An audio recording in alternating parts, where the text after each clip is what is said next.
Good morning और दिल से फूडी अमरनगर की फूडी आप सभी को आपकी फ्रेंड एसके स्टाइल का प्यार भरा नमस्कार।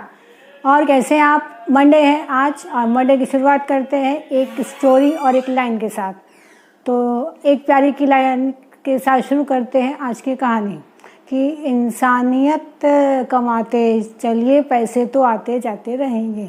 इस लाइन के साथ शुरू करते हैं आज की कहानी। आज की कहानी एक राहुल नाम के स्टूडेंट की है। राहुल एक बाहर गांव से दूर शहर में कॉलेज में पढ़ता था। गर्मियों की छुट्टियां थी तो अपने होम टाउन आया हुआ था और जब भी वो होम टाउन आता था अपने दोस्तों के साथ मिलता ज़रूर था। वो जैसे होम टाउन वो गया वैसे ही अपने सारे दोस्तों को उसने फ़ोन किया कि हमें इस जगह पे मिलना है। उनके मिलने की हमेशा एक ही जगह होती थी, शहर का फेमस लस्सी वाला।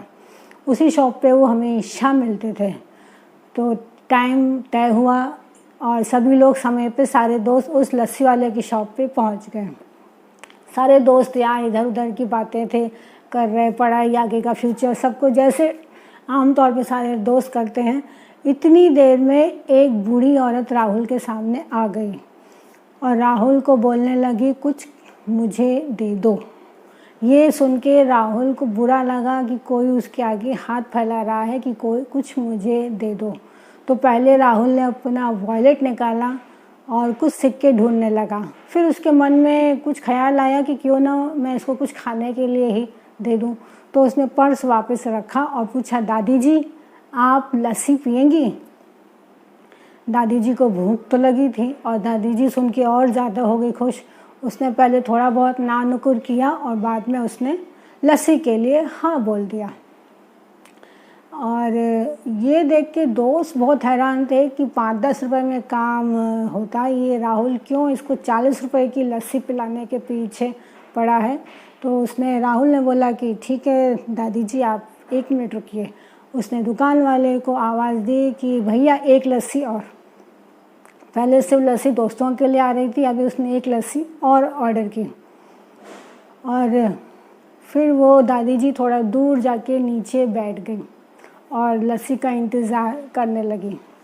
फिर वो कुछ देर में राहुल के पास आती है। उसकी पोटली में 5-6 रुपए थे और वो सिक्के उसने राहुल को दिए कि तुम जो हमारा पेमेंट दोगे लस्सी का उसमें ये भी मिला देना। राहुल को बहुत बुरा लगा। उसने हाथ जोड़ के माता जी को बोला कि दादी जी आप बैठिए, मुझे इनकी ज़रूरत नहीं है, आपकी लस्सी आपके पास आ जाएगी। लस्सी वाला आता है, सबको लस्सी देता है, उस बूढ़ी औरत को भी वो लस्सी देता है। बूढ़ी औरत वो लस्सी लेके कोने में जाके बैठ के नीचे पीने लगी।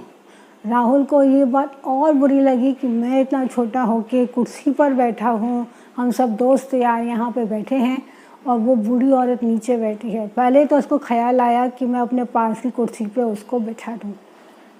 फिर उसको लगा कि लोग ये ना सोचें कि देखो एक भिखारिन को अपने साथ बिठा के बैठा है या कुछ और, ना उसको लोग आजू बाजू वाले लोग कुछ बोल रहे हैं। तो उसने चुपचाप अपनी कुर्सी छोड़ी और उस बूढ़ी औरत के पास जाके बैठ गया। ये सब जो काम था राहुल का, वो दुकान का मालिक उसको नोटिस कर रहा था। उसके दोस्त भी देख रहे थे, क्या यार ये तो हद हो गई, ये वहाँ जाके बैठ गया। दुकानदार ने उसको आवाज़ दी, भैया जी इधर आइए, आप लोगों के लिए कुर्सियाँ मैंने यहाँ पे 2 लगा दी हैं। वो लड़के को भी कुर्सी मिली और उस बूढ़ी औरत को भी मिली।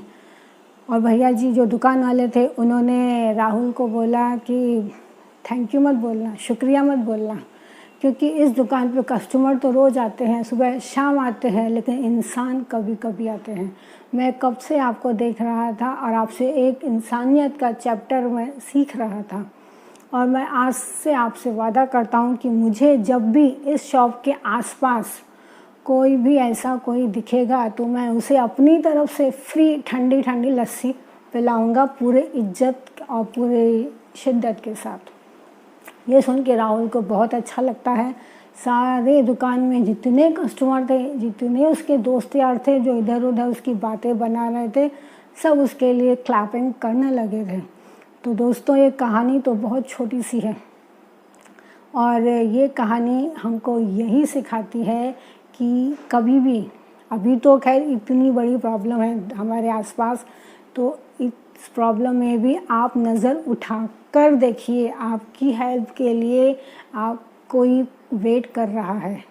हो सकता है कि कोई आपकी थोड़ी सी की हुई हेल्प भी किसी की ज़िंदगी बदल दे। आप आंखें फिरा के या सिर्फ अपने में बिज़ी मत रहिए, अपने आसपास भी देखिए। ज़रूरी नहीं कि आप कोई बहुत बड़ी हेल्प करें, आप छोटी छोटी हेल्पों से भी दूसरों के जीवन में खुशियाँ ला सकते हैं। आपके वर्कर हैं, लेबर हैं या कोई आसपास और कोई है, जो आप छोटी से छोटी मदद इस समय में आप करेंगे तो यकीन मानिए ये मुसीबत चुटकियों में दूर होगी और सभी के, आपके साथ सभी के अच्छे दिन बहुत जल्दी वापस आ जाएंगे।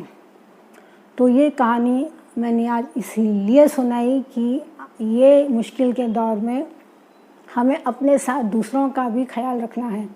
हम इस समय दूसरों के लिए जितनी मदद कर सकते हैं अपनी कैपेबिलिटी के हिसाब से आप ज़रूर कीजिए, उस मौके को ज़ाया मत जाने दीजिए।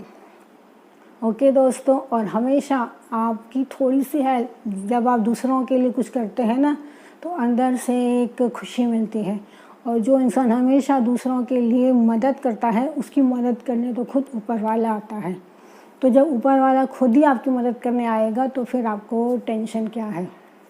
और शुक्र कीजिए कि आपको ये ऊपर वाले ने देने वाली लाइन में रखा है कि आप अपने से नीचे इंसान को देखें और अपने में से थोड़ा सा उसको भी दे दें। तो आपका तो भला हो ही रहा है, पर आपके साथ आपकी वजह से दूसरे का भी भला हो जाएगा। उम्मीद है कि आपको ये कहानी पसंद आई होगी और हमेशा मुस्कुराते रहिए, पॉजिटिव रहिए और मुझे बताते रहिए कि आपको मेरी कहानियाँ कैसी लगती हैं। अगले हफ्ते फिर मिलेंगे एक नई स्टोरी के साथ। ओके दोस्तों, और मेरी पूरी टीम यही कहती है कि कर दिखाइए ऐसा अपने फैमिली के सपोर्ट के साथ, ऊपर वाले के आशीर्वाद के साथ कर दिखाइए ऐसा कि करना चाहे हर कोई आपके जैसा। बाय, फिर मिलेंगे एस के स्टाइल।